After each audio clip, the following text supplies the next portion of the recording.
नमस्कार विद्यार्थी मित्रांनो, आपण बिझनेस मॅनेजमेंट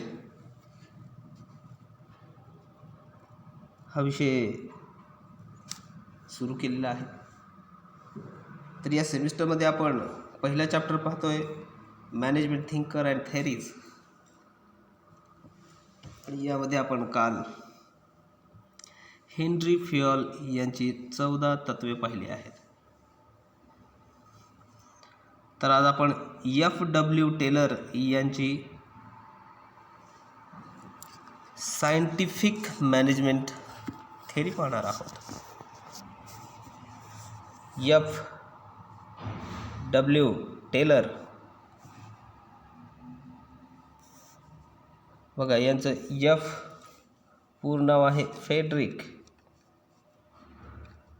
काय आहे? फ्रेडरिक.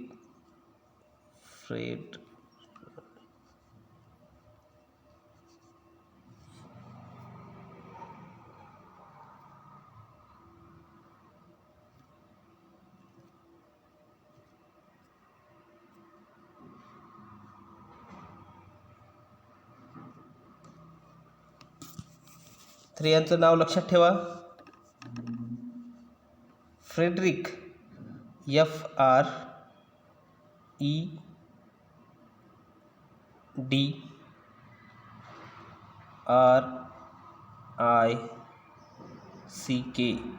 फ्रेडरिक. आणि W म्हणजे विन्सलो.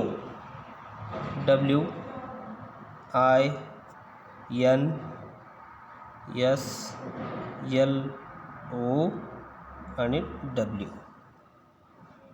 आता लक्षात आलं तुमच्या, FW म्हणजे काय? F म्हणजे फ्रेडरिक अँड W म्हणजे विन्सलो आणि टेलर हे तुमच्या लक्षात येतं. मी कशासाठी सांगतोय? कारण तुम्हाला MCQ मध्ये काय विचारलं जातं, हा फुल फॉर्म विचारला जातो. तेव्हा लक्षात ठेवा, F.W. टेलर यांचं फुल फॉर्म काय आहे? Frederick Winslow Taylor. काय आहेत हे? तर फादर ऑफ सायंटिफिक मॅनेजमेंट. काय आहेत हो? तर हे आहेत फादर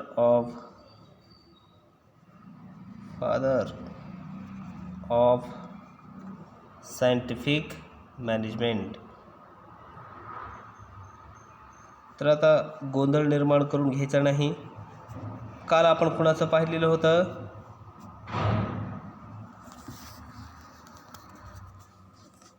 काल आपण कुणाची थेरी पाहिली होती? तर हेनरी फ्युएल यांची. आणि त्यांना काय म्हटलं जातं? मॉडर्न थेरीबद्दल रिस्पॉन्सिबल म्हटलं जातं. का? Responsible for building foundation of modern management theory. आणि father of scientific management theory असं विचारल्यानंतर कोणाचं नाव लिहायचं? F.W. टेलर. आणि रिस्पॉन्सिबल फॉर म्हटलं की कुणाचं लिहायचं? हेनरी फ्युएल यांचं. ठीक आहे, मग आपण त्यांच्याबद्दल अधिक माहिती मिळवू. F.W. Taylor or Frederick Winslow Taylor is also known as a father of scientific management. Provide with us practical theories. त्याने काय प्रोव्हाइड केलेलं आहे? Practical theory. बरोबर आहे, प्रॅक्टिकल थेरी त्यांनी प्रोव्हाइड केलेली आहे. तेव्हा that a scientific method can implemented to management. आणि त्यांची थेरी कशावरती आहे? तर टेलर घेव मच कॉन्ट्रीब्युशन. कशावरती? On supervisory level of management. Supervisory level जेव्हा होतं तेव्हा त्याचं मॅनेजमेंट कसं करतात याबद्दल त्यांनी सांगितलेलं आहे. मग काय करतात? Managers and workers at an operational level. मग आपण काय, ऑपरेशनल लेवलवरती यांचा उपयोग केला जातो. मग आपण आज त्यांची 5 ही प्रिन्सिपल पाहणार आहोत. बघा, F.W. टेलर यांची किती आहेत? 5 आहेत. हेनरी फ्युएल यांची किती आहेत? 14 आहेत. लक्षात ठेवण्याचा प्रयत्न करा, असेच विचारले जातात MCQ. मग त्यामध्ये आहे पहिला science, not a rule of thumb. Rule of thumb. This rule focus on increasing the efficiency of organization through the scientific analysis of work and not with the rule of thumb method.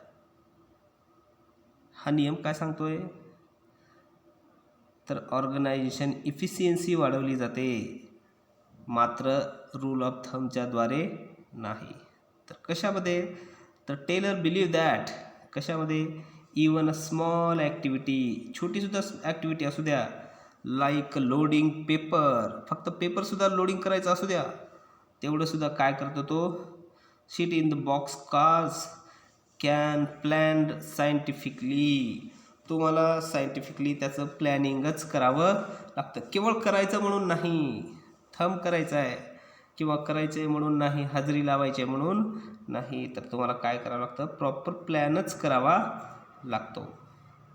This will save a time and also human energy.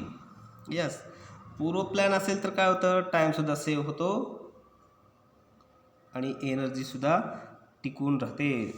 This decision should be based on scientific analysis and cause and effect relationship rather than rule of thumb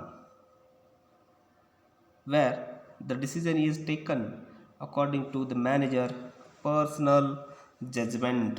कशावरती केलं जातं personal जजमेंटवरती. आता science not rule of thumb याच्यामध्ये काय लक्षात ठेवायचं तुम्हाला तर कशा बेसिसवर केलं जातं तर तुम्हाला केवळ करायचं आहे म्हणून नाही तर काय करायचं आहे प्रॉपर प्लॅनिंग करून करायचं आहे. छोटीसुद्धा कार्य असेल तर कसं करायचं आहे तर ते मला प्रॉपर प्लॅनिंग केल्याशिवाय करायचं नाही हे FW टेलर सांगतात. दुसरं आहे harmony is not discover. Harmony not discover. Harmony म्हणजे काय आपण एक प्रकारे उत्साह असं सांगतो आपण. तो उत्साह तो गुणधर्म तो केवळ शोधून उपयोग नाही तर काय असलं पाहिजे तो जिवंतपणा माणसामध्ये असला पाहिजे. बघू याचं एक्सप्लेनेशन काय आहे. Taylor indicated and believe that the relationship between the workers and management. कशामध्ये बिलीव्ह करतात ते परत वर्कर्स अँड मॅनेजमेंटमध्ये. बघा should be cardinal and complete harmony. Difference between the two will never be beneficial to either side. Management and workers should acknowledge and understand each other for importance. Taylor also suggested a mental relation for both management and workers achieve total harmony. की एकमेकांचा respect केल्याशिवाय तो उत्साह तयार होत नाही. Simple आहे. Third आहे यातला मेंटल रिव्हॉल्युशन बौद्धिक क्रांती. This technique involves a shift of attitude of a management and workers towards each other. Both should understand the value of each other and work with full participation and cooperation. The aim of both should be improve and boost the profit of the organization.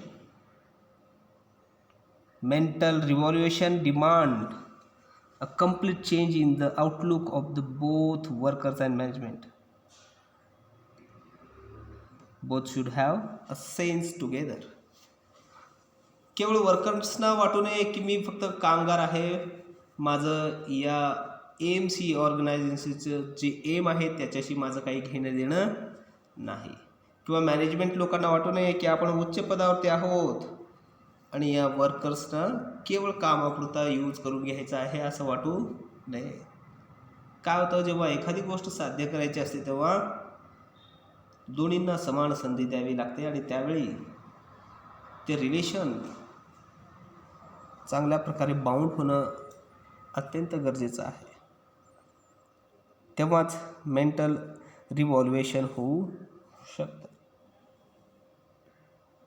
Fourth आहे corporation not individualism. Corporation म्हणजे काय आहे? एकमेकास सहाय्य करू. याच्या उलट एकला चलो रे चालत नाही. कारण ऑर्गनायझेशन म्हटल्यानंतर एकापेक्षा जास्त लोक आणि एकापेक्षा जास्त लोक जेव्हा एकत्रित येतात तेव्हा एकट्या व्यक्तीला महत्त्व राहत नाही, तर त्या संघाला महत्त्व राहत असतं. आणि संघामध्ये कॉपरेशन चालतं. वैयक्तिक मत किंवा विचार याला प्राधान्य दिलं जात नाही. It is similar to harmony not discover and believe in mutual collaboration between workers and the management. Managers and workers should have mutual cooperation and confidence and a sense of goodwill. The main purpose is to substitute internal competition with cooperation.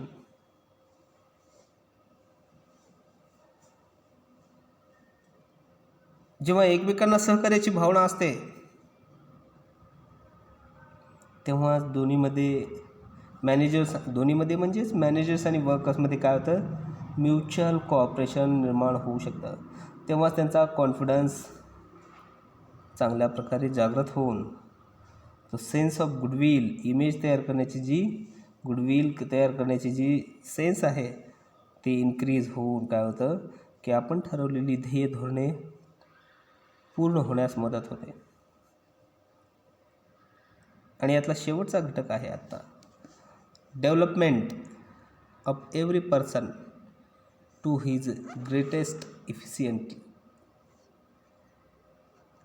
बघा किती सुंदर वाक्य F.W. Teller यांनी केलेलं आहे की development पाहिजे प्रत्येक व्यक्तीची. कारण काय होतं, तो जास्तीत जास्त ग्रेटेस्ट त्याची इफिशियन्सी कार्यक्षमता वापरू शकतो.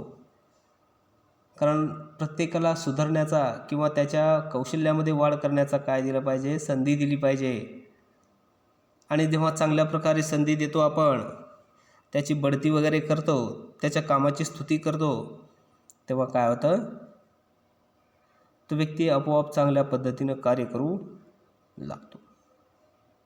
हा त्यामागचा उद्देश आहे.